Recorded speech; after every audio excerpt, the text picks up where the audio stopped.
Many of you would know this is the third of our flagship annual publications. We produce the Cost of Defence, which is now in its 17th year, and also the Asia Pacific Cyber Maturity Index, the third of which was released last year.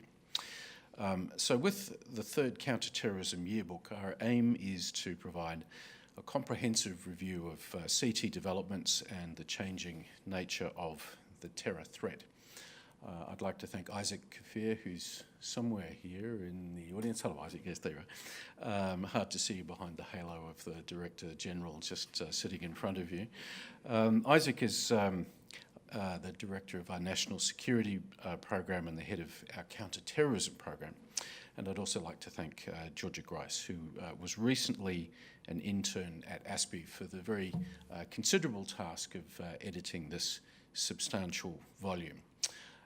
I'd like to thank the many contributing authors for the range of country chapters, and those of you which have looked at previous editions will see a new element to this volume, which is also chapters on a range of thematic topics which include terrorism financing, terrorism and cyberspace, and the future of countering violent extremism. It's a great pleasure to have Duncan Lewis here, who's going to launch the book for us. And Duncan, as always, I want to thank you for your strong personal support of ASPI. It means a lot to me and to us to have your involvement and support for the work that we do. And let me mention a few of Duncan's considerable career achievements. Graduating from the Royal Military College Duntroon in 1975, Duncan has had a 30-year career in the military, including command of the Special Air Service Regiment, and his last military posting was as the Major General in command of Special Operations Command. In 2005, Duncan joined the public service, and in 2008 he was appointed as the Associate Secretary, leading the National Security and International Policy Group at the Department of Prime Minister and Cabinet. In December 2008, Duncan became Australia's first National Security Advisor, and it's a matter of some regret to me, Duncan, I must say that we don't actually have that position any longer in the Australian system. Maybe it will come back one day. In 2011, Duncan was appointed Secretary of the Department of Defence, and then late in 2012 he became Ambassador to Belgium, Luxembourg, the European Union and NATO. Now, if that wasn't enough for a glittering career, Duncan then came back to be appointed on the 15th of September 2014 as Director General of Security, that is, head of the Australian Security Intelligence Organisation known as ASIO. Duncan has been head of ASIO at a time when, according to the organisation's annual report, and here I'm quoting, the threat from espionage and foreign interference to Australian interests is extensive, unrelenting, and increasingly sophisticated. And to that, of course, we have to add the continuing threat of terrorism and the need for a coherent counter-terrorism response. We're reminded of the importance of that by the threat, the tragic events in Melbourne last November, and that the continuing threat of terrorism remains substantial in Australia today. So, Duncan, I want to thank you for taking the time to join with us this evening. Duncan will launch the publication, and then I'm going to hand over to Isaac to make some comments as lead editor. And then after that, I'll be in a discussion with Isaac and some question and answers after that before we go to ASPI's famous canapes. But before all of that, can I please ask you to welcome to the stage Duncan Lewis.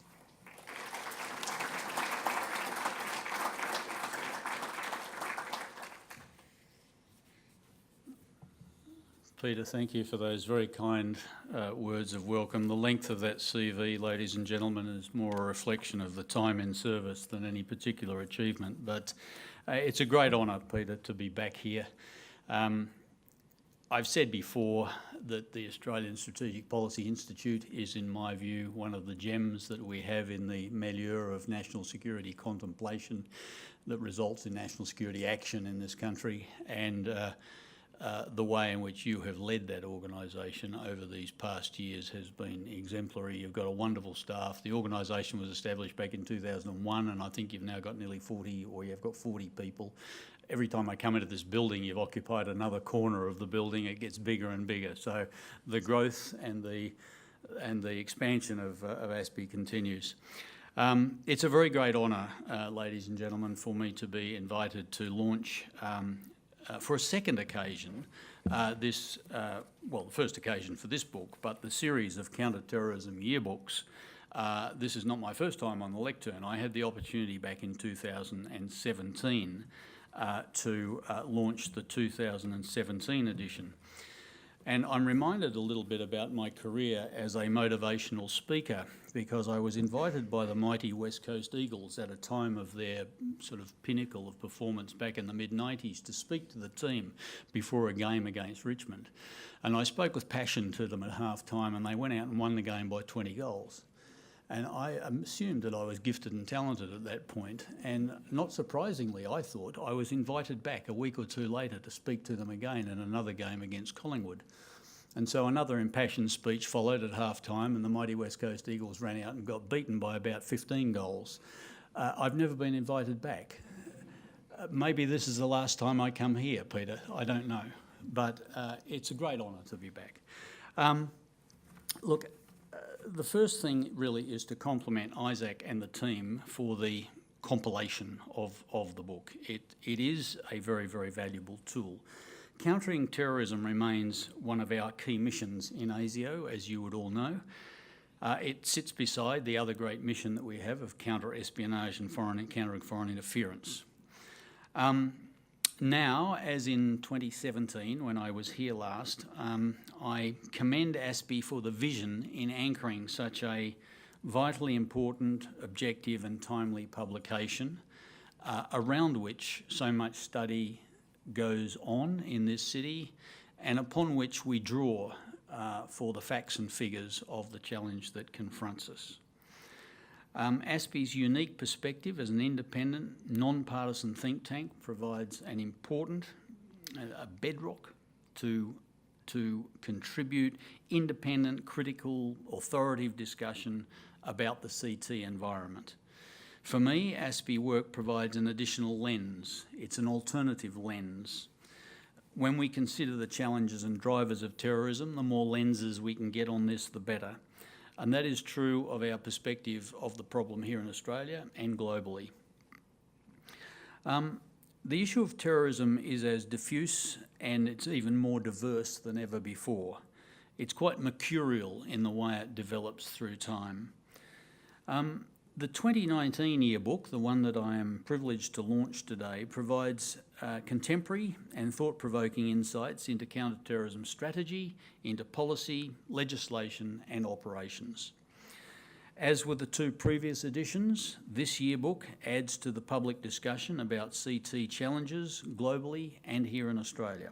There's no single solution to this, and we must remain agile and continue to work closely with intelligence and law enforcement agencies to investigate threats posed by terrorism.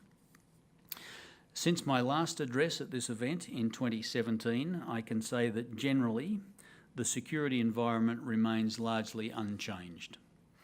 The factors that contribute to the elevated terrorist threat in Australia persist.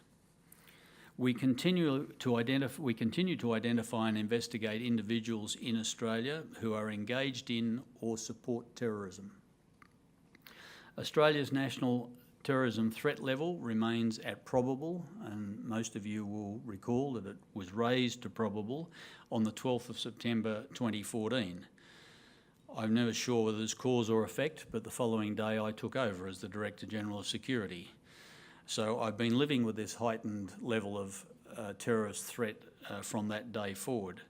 There have been in the intervening years 7 terrorist attacks in this country that have resulted in loss of life or serious injury, and we, the royal we, intelligence agencies and law enforcement agencies have disrupted a further 15 major operations where imminent attack planning was underway.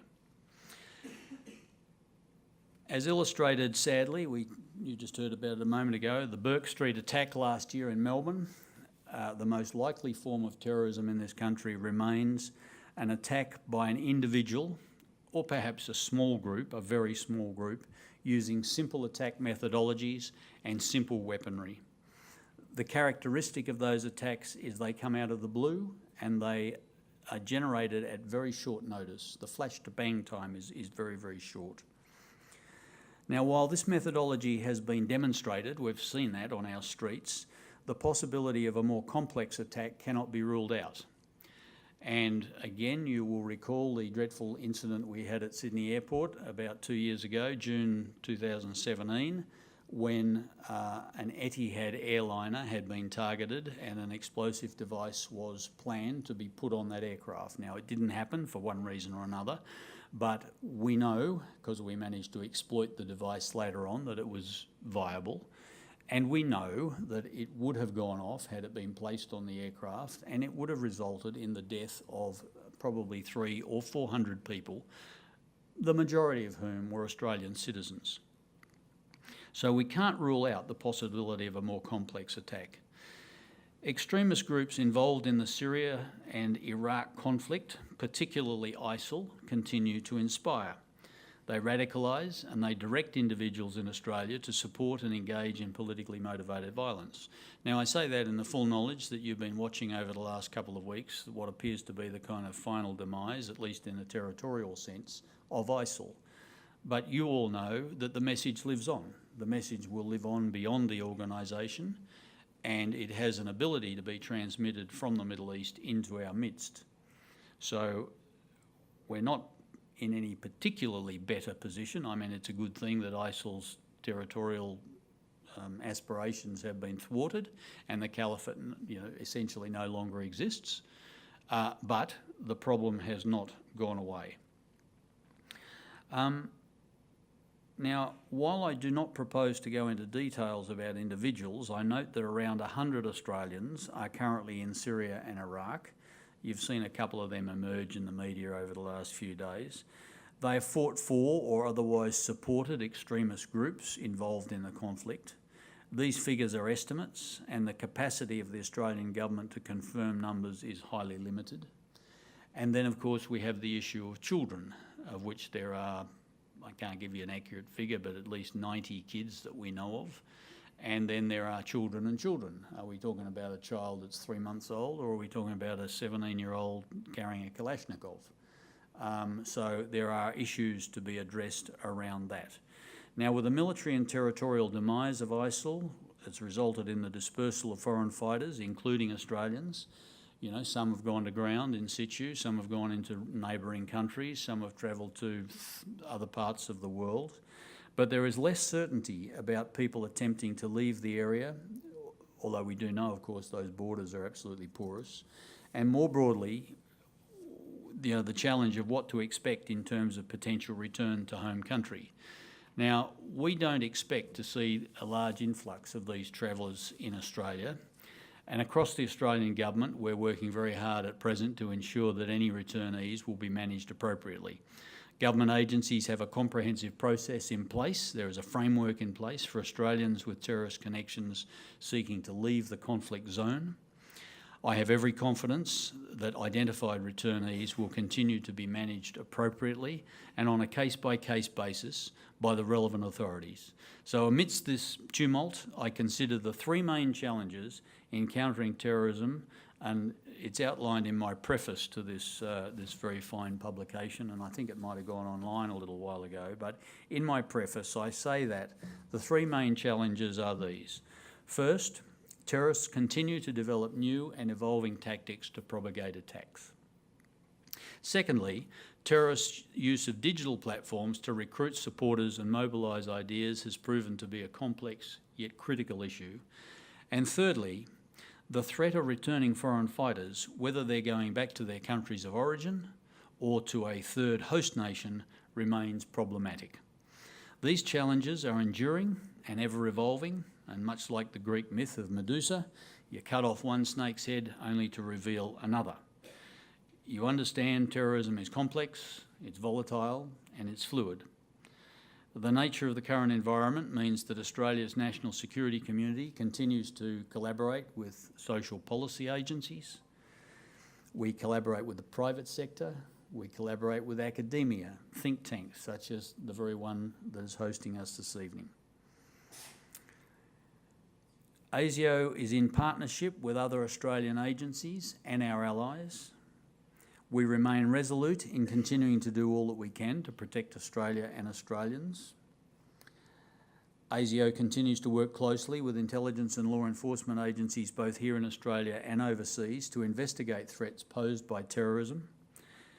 And let me conclude by offering again my congratulations to ASPI, Isaac, to you and your team on the publication of such a fine piece of work, which, like its predecessors, will be enormously useful for those of us that concern ourselves with the issue of terrorism and the threat it presents to our community. The Counterterrorism Yearbook 2019 is a timely contribution and it adds to the national CT discussion, and I formally declare this book launched. Congratulations. Thank you.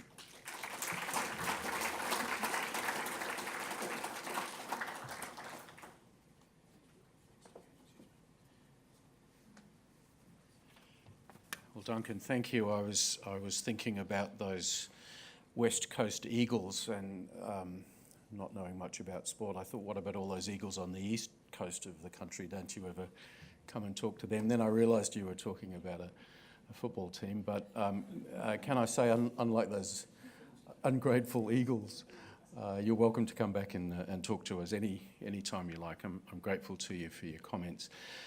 So that sets the scene, I think, very nicely for our discussion for the rest of the afternoon. Duncan's three challenges remain, I think, pretty much at the foremost of our minds. New and evolving tactics, which is something that, frankly, is challenging to keep ahead of because they move so quickly. The nature of the digital platforms, which ISIL and other groups have been able to exploit so quickly and so effectively. And that threat of foreign fighters, which I think in some senses when we wrote the last volume, Duncan, the thought was that we might actually be dealing with a much more immediate and rapid problem. And so we find ourselves in a slightly puzzling moment of pause as to why that situation has occurred, even at the same time as the estimate of ISIL fighters is more or less the same as it existed at the time that they were moving into Mosul. So I think some important food for thought there. And I also reflect on Duncan's comments, which I think any intelligence agency around the world would be pleased to appropriate as their own record of 15 disruptions which have taken place since that initial raising of the threat level in 2014.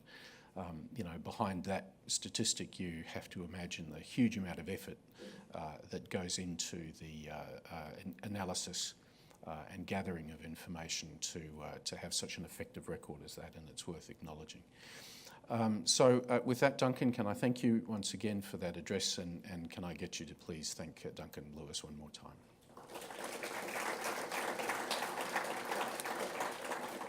It's now my pleasure to hand over to Isaac Kafir, who's going to make some comments about the hard labours which have gone into the production of the volume. And then when that's done, Isaac and I will start a conversation before we move into question and answer. So, ladies and gentlemen, please welcome Isaac.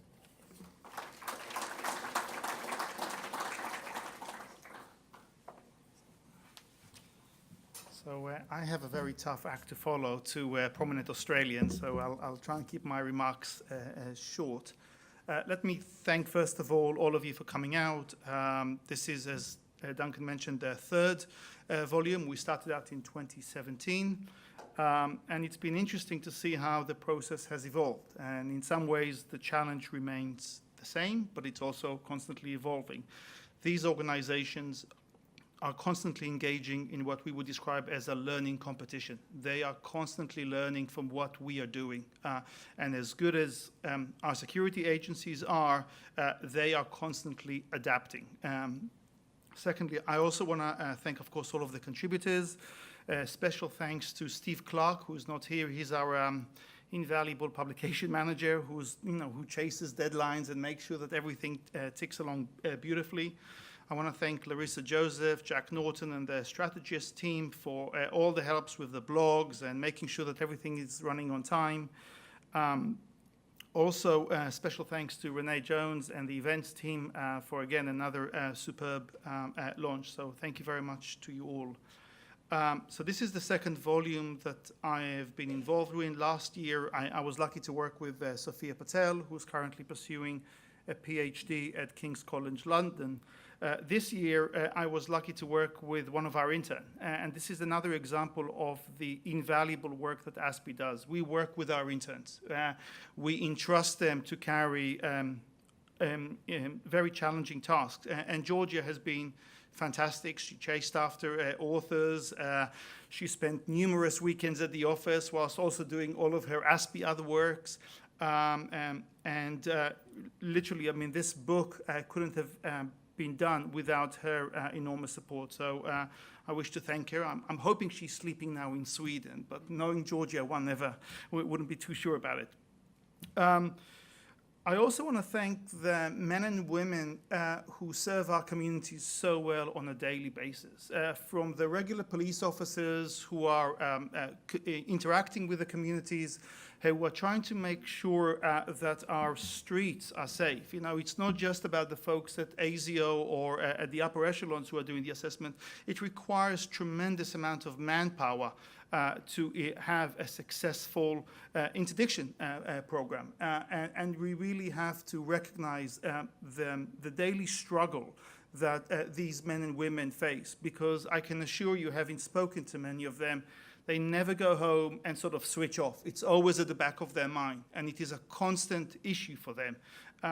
So we must always be cognizant of the heavy responsibility that these individuals carry for us.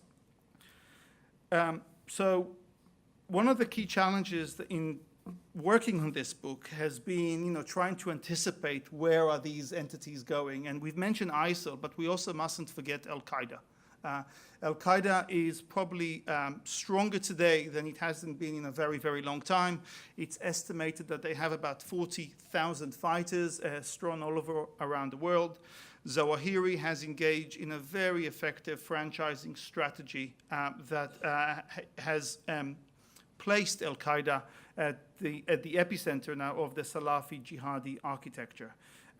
Because also what Zawahiri has done very well is that he has managed to challenge Islamic State's claim to establish the caliphate. He's always said, we're here for the long run.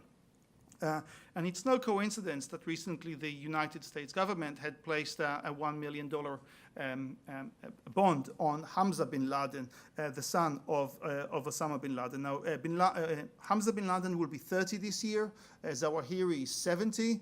So again, there might be a possibility of Hamza being groomed, and he has made more and more video statements over the last few years. So again, we might be seeing a new generation of Salafi jihadis coming into the fore. What's important again to emphasize is that this is a campaign that will continue in the immediate future. There is no end in sight, at least for the threat that Salafi jihadists pose to our society.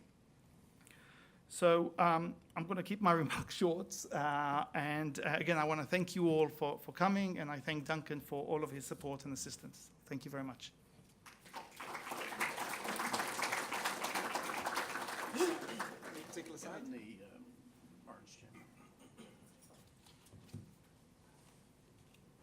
Well, Isaac, thank you, and congratulations for getting it done. The good thing about having that one produced is that now you can start thinking about the content of the Counterterrorism Yearbook 2020. Okay. And I thought that a useful place to start would be to talk about that pace of evolution of the nature of the threat. I mean, I was interested in your observations that, you know, what we have here is a sort of a learning competition between terrorist organisations on the one hand and counter-terrorist organisations on the other. What is it, do you think, that leads to that capacity for constant adaptation that we've seen on the part of IS? Is it simply that they have no choice because Operation Enduring Freedom has been pounding them so hard? You know, what is it that gives them that ability to sort of reinvent themselves as quickly as they are?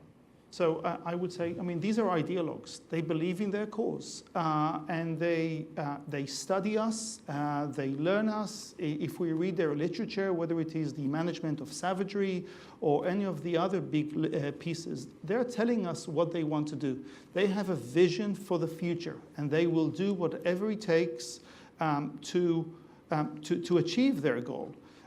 And what they're also doing is that they have studied us very, very carefully. A number of them have actually lived among us, and they pride themselves of knowing what we value. And I always go back to the July 7th bombers, to Muhammad Sadiq Khan, who was the leader of that organization. And in his statement, in his video statement, he said, we worship death, you worship life. You know, that's a fascinating insight into the mind of some of these individuals. So for them, they're looking for survival, and if survival requires access to money, access to recruits, and this is where, again, the online presence becomes very, very significant. Thank you. The next question I want to ask you is about the point I sort of ended my comments to Duncan with, about the fact that probably about 12 months ago when we were launching the last volume, there was a sense of those foreign fighters are now going to make their way out of the Middle East region, and we need to get ourselves ready for what could be the impact of returnees, not necessarily just in Australia, but in Southeast Asia more generally. And 12 months later, it does seem very clear that what we've seen is a sort of an operational pause where a large number of fighters, not all by any means, yes, but a large number of fighters have primarily remained within the Middle East area of operations. What's your thought on why it happened that way? Do we still need to be worried about that risk of returning fighters, or is the nature of the problem just going to sort of morph into something else in Syria and Iraq? So I think, again, living in Australia, we're quite lucky because we're so far away from a lot of the key hotspot, and it allows us to engage in effective interdictions. My biggest concern is when these individuals are going to end up in conflict zones or low insurgency zone. If they're not heading to Australia, where are they heading? Are they heading to Central Asia? Are they heading to the Sahel? Are they heading to other parts like Yemen? And one of the concerns I think that we have to have is that sometimes we get so focused on our immediate area that we don't see the large global picture. So if I, for example, was to tell the audience that a country like Trinidad and Tobago, which has 1.2 million people, had 130 individuals travel to join the Islamic State, people might be quite surprised. I mean, what would a group of Caribbean islanders doing being attracted to the Islamic State ideology? It's primarily, again, charismatic leaders. It's that extremist language that seems to act as a pull and a push factor. And therefore, we have to recognize that terrorism is a symptom. It's a symptom of a larger problem, of this extremist ideology that seems to resonate with this small community of individuals who wish to do us harm. Well, I've read the book, but I certainly don't. I'm surprised at the extent of Trinidad and Tobagan interest in that ideology. Let me go to one more question before I go to the floor, and that's really to talk about how violent extremism is playing a more central role in the Sahel, in the Horn of Africa, in the Middle East more broadly. We see it on our TV screens, but why should we be worried about that in Australia, Isaac? because of the spillover effect. So when conflict happens, as we saw in Syria, we didn't recognize the crisis that Syria was going to turn into in 2011. You know, we thought it was possibly manageable. We didn't recognize the value that people like al-Baghdadi placed on Syria, making it into a religious center, emphasizing the eschatological aspect of Syria. All of those things ended up pulling over 30,000 individuals into that space. And the same thing might happen with Libya, the same thing might happen with Yemen. So we have to recognize that it's sometimes worthwhile identifying the problem when it's in its infancy and dealing with it quick and before we let it spiral out of control, and then we have another Syria on our hands. I'm assuming you agree with Duncan, although please say if you don't, but that with the last shreds of geographic territory now almost finally removed from IS, will that take them off the battlefield in Syria for at least a while, or will we see a return to bombings in Damascus, or what's the likely next steps there for IS? So by all indications, they're already moving towards southeastern Syria, heading towards that desert space, and they're probably going to establish a foundation around that area because, first of all, the Syrian army doesn't have that much control. The Iraqi army doesn't have that much control over that space. So they would use the fragile environment to embed themselves. We also have to remember that when we're dealing with ISIL, it is the wealthiest of the terrorist organizations that we've ever come to deal with. They have tremendous sums of money at their disposal, and money buys you influence and buys you relations in some of these locations. So they'll be able to embed themselves a little bit better in those spaces. The other challenge is that when we're looking at Iraq already, I mean, the figures for attacks this month alone are the same as they were exactly a year ago. And that's an indication. It's an indication that they are nowhere near to be beaten. So what they've done is that they're going back to their roots of undertaking insurgency campaign, hit and run, hiding amongst the population, terrifying the population. They probably have countless number of sleeper cells, and they will exploit them to the best of their ability. Is this in Anbar and sort of, yes. So back to the Syrian border They again? will try to, yeah. Yes. Well, now, folks, over to you. Can I ask you to please put your hands up? We've got some roving mics, and who'd like to be the first person to ask Isaac a question? Oh, good. Good job. Hi, I'm Marcus from ASPI. Is Marawi the tip of the iceberg? Is it sort of a sign of things to come in our region, or was that a unique one-off kind of event? So I suspect that next Marawi is going to be Marawi. I think that's by all indication where it is. It's to do with the lack of reconstruction, the structure of the environment down in southern Philippines, the lack of investment in infrastructure. All of those things are likely to serve as pull and push factors in our neighborhood. I would also emphasize that northern Malaysia is probably an area of some concern, primarily, and one of the things that we are noticing is that the Malaysian authorities are constantly finding individuals who are overstaying their visas, and these individuals have Islamic credentials or Islamist links to some extremist organizations. So we have to keep very much aware of these ungoverned spaces within our region, as they might become, they might attract Islamists into the area. Some more questions? Yeah. Thank you very much. My question is, what is the animating force behind the individuals who join up and become terrorists? Is it individual dissatisfaction, or just they're maladjusted, not fitting into society, and so they're attracted to this way of protesting against it? Or is it a genuine and independent religious conversion?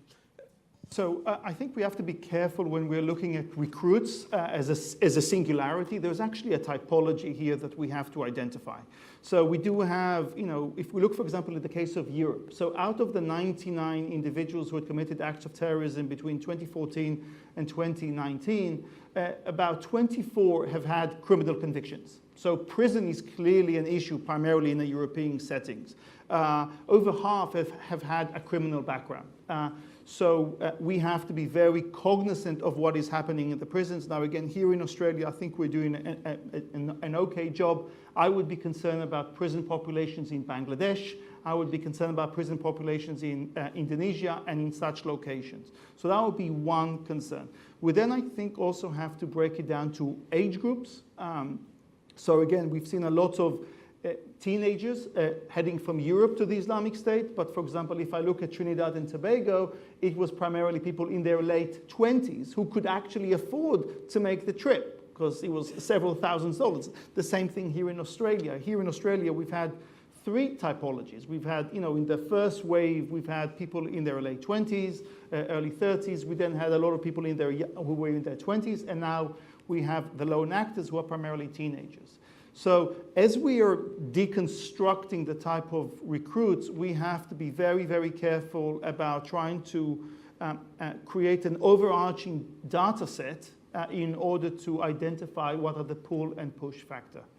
At the same time, one of the key challenges, and I think this is an issue for the security services, the predictors that they're working on, it's from a very, very small data set. So here in Australia, we've had 58 individuals who had been convicted of terrorism-related offenses. That's very difficult to try to extract information because each one is a very unique case study. So this is why, again, we have to look at other examples, but we also have to be very aware that every case is unique. Thank you. And Anthony. Anthony Bergen from ASPI. Duncan said that as far as foreign fighter returnees to Australia, we have a framework. I think he said individuals will be dealt with on a case-by-case basis. From your research, Isaac, I mean, what is actually going to work with rehabilitation? I assume some of these people will end up in our prisons. Some may not, but obviously I haven't read the book but I mean, what does the research show about the success rate of rehabilitation of these individuals? So the empirical evidence on rehabilitation is controversial, to say the least. I think, again, we have to look at the type of individual who had gone and when they had gone to join the Islamic State. So if you like, if we look at the first wave, 2011 to 2013, they might have been enticed by the ideology, and then once they got to the Islamic State, they may not have been able to leave, even though they wanted to leave. We then have a group of individuals who are probably committed ideologues, and it's unlikely that we will be able to dissuade them or get them to disengage with the ideology. It's almost like being in a cult in some respect, So we'll need teams of, psychologists and social workers and others and imams to engage with these individuals. So it's a very complex operation. I think a case-by-case approach is the most sensible one. If we look at somebody like Shamima Bagoon, the British teenager, she said she has no regrets about going to join the Islamic State. That's a very worrying sentiment to make. But what do we do with her child? What do we do with her? Should we leave her in Syria? We are, a prosperous, democratic, a moral society. We can't, as I think Richard Barrett, the former head of MI6 said, we can't wash our hands out of these difficult problems. We're going to have to face them head on. And it will require some very, very difficult decision, luckily for me, by policymakers. Well, actually, I have on that line, I have a question for Duncan, if it's all right, Duncan. It's sort of about leadership in a sense. So, I mean, as you said, you took over ASIO the day after your predecessor, David Irvine, announced the raising of the threat level. You've seen a lot of operational successes in terms of what your people have been able to achieve. But it must be putting significant stress on the organisation to handle that range of challenges if you're thinking about disrupting attacks. And there's also the new element of cyber and how the organisation has been able to adapt to sort of handle that frontier. Can you say a little bit about, what's your sort of leadership experience of running the organisation been like over that period of time? And, where do you see the strengths and the areas of challenge for the people who are working for you?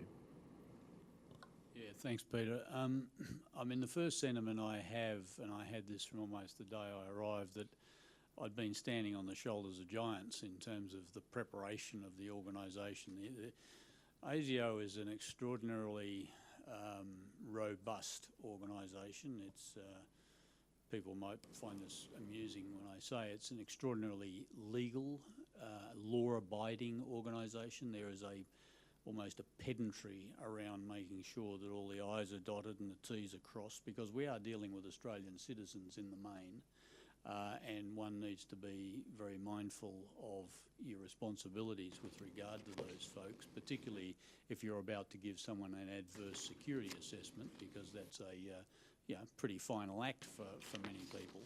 So I guess the issue of the pace of work has been a problem, particularly when we've hit high points. And you think, I mentioned the issue of the Sydney airport. Now, I mean, if you take the days before that and the weeks afterwards, frenetic activity in the organisation, the lights burning 24/7 for days. Then mercifully, you do get some troughs where things are not so busy and people are able to recover. But the organisation has been under stress for a number of years, and I'm enormously admiring of the way in which the young officers have fronted up day after day. In fact, on a lot of these peak periods, I've had to drive people home. I mean, not in a physical sense, but drive them in a whip sense. You will go home, and you will go home now, because I don't want to miss any of the action. It's a sort of fear of missing out. We might make a breakthrough while I'm resting, and I wouldn't want that to happen. The other complication, which I think you alluded to, is that while terrorism has been at what I would describe as peak, we've had peak terrorism, we're now on kind of plateau terrorism, and it doesn't appear to be going away anytime soon. We have had, of course, a resurgence of the threat of espionage and foreign interference.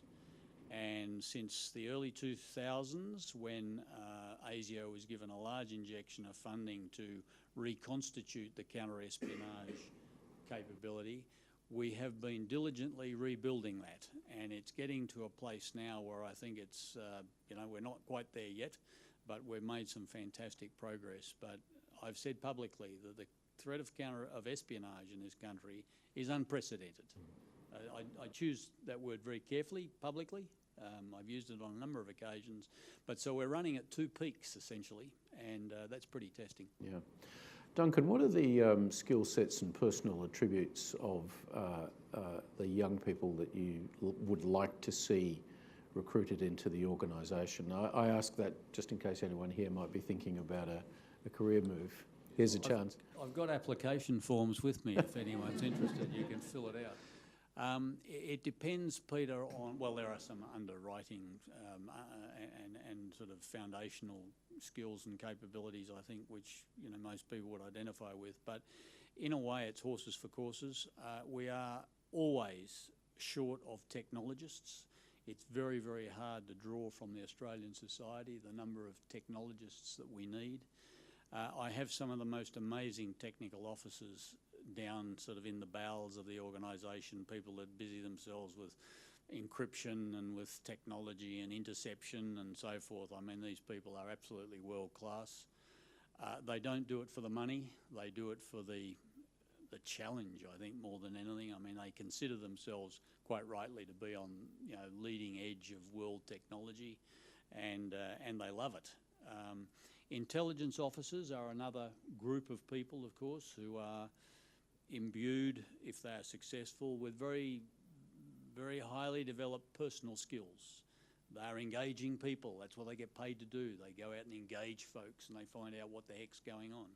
And then you have analysts, and you would have many people in this organisation, I know, that would be most suited to the analytical role because ASIO, unlike the other intelligence agencies, does both. We collect and we analyse.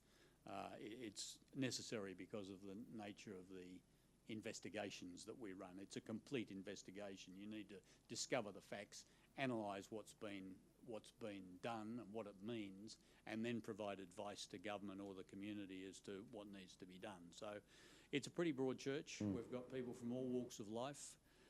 You would be astonished at the gender. Here we are in the week of International Women's Day. I've been up on the haunches twice today as a male champion of change, talking about gender balance. You'll be astonished to know we are by far and away out in front of the Australian intelligence and national security community. 46% of the workforce is female. 44% of the SES are women. 2 of my 3 deputies are women. We're doing pretty well there. I wish that there was greater cultural diversity in the organisation. We're not quite there yet. You know, the feedback I get from the workforce is that it's a great place to work. I mean, they're enormously engaged in the work.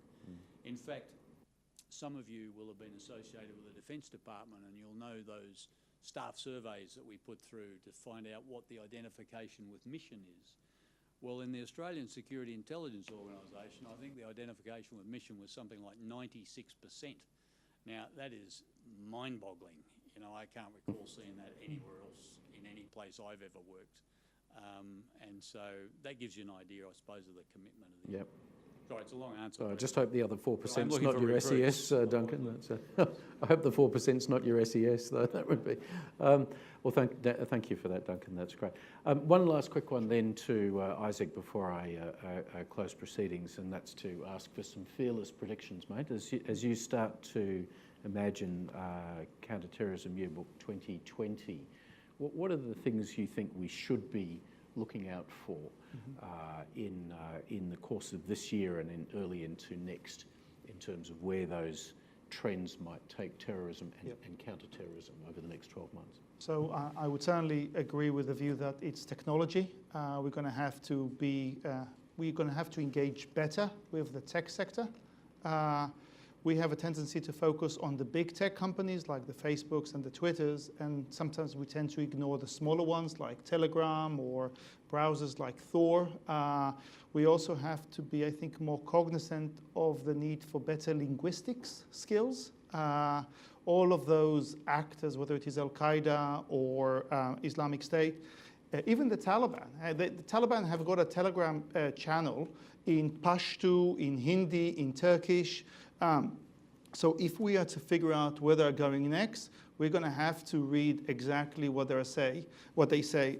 And I would suggest that sometimes we need to move away from the physical threat of terrorism and look more to the implication. What are they trying to achieve? It's an economic warfare as well that they're engaging in. So what are we doing about drones, for example? We saw what happened in Gatwick. You know, something like that in Sydney, even a rumor, could create enormous economic damage. So we have to be aware that terrorism is not just about physical destruction, it's about economics.